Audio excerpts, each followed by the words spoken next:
Bonjour Christelle, comment vas-tu? Bonjour Guylaine, ça va très bien et toi? Oui, je vais bien. Merci de te joindre à moi, Christelle, pour cette nouvelle microdose de science dans laquelle nous allons partager une astuce pour contrer le gaspillage alimentaire.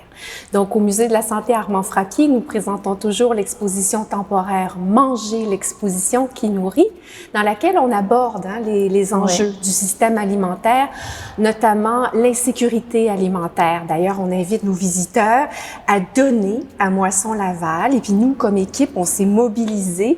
Nous avons mis en place une journée de bénévolat annuel chez Moisson Laval. On a vécu notre première journée c'était vraiment super. En janvier. C'était fabuleux. Hein?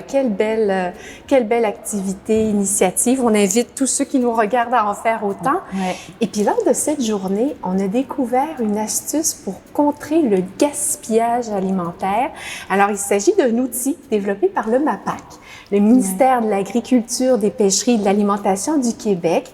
Donc, un guide qui nous aide à interpréter, gérer ce que signifient les fameuses mentions « meilleur avant » et puis les fameuses dates de péremption. Effectivement, sur les emballages, il y a des dates, il y a aussi l'expression « à consommer de préférence ». Ce que le guide du MAPAC nous permet de faire, c'est de savoir si il faut jeter réellement les aliments ou pas à la date indiquée. Et en fait, sais-tu qu'il existe 3 catégories d'aliments. La première catégorie, c'est des aliments comme la viande fraîche ou le poisson frais. Pour ces aliments-là, il faut les jeter au moment de la date indiquée parce que il y a des bactéries qui peuvent se développer et si on les mange avec les bactéries à l'intérieur, ça va nous rendre malades. Hein. Oui, on ne veut pas de toxinfection alimentaire. Alors, on les met de côté, ceux-là. Ceux-là, il faut respecter la date indiquée sur l'emballage. La deuxième catégorie d'aliments, ça va être par exemple les yogourts, les produits de boulangerie. Pour ces aliments-là, la date de péremption, c'est plus une indication de fraîcheur.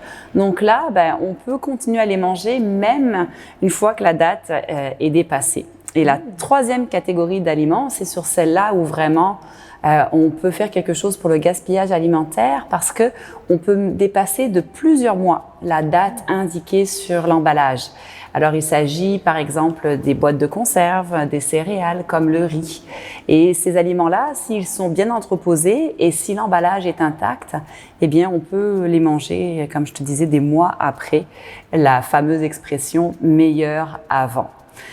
Par contre, même pour ces aliments-là, et d'ailleurs, quelle que soit la catégorie d'aliments, quand on ouvre notre aliment, il faut faire appel à nos sens. Hein. On ne regarde pas uniquement la date. Si la texture, l'odeur, la couleur nous met un doute, bien, on jette l'aliment pour ne pas être malade.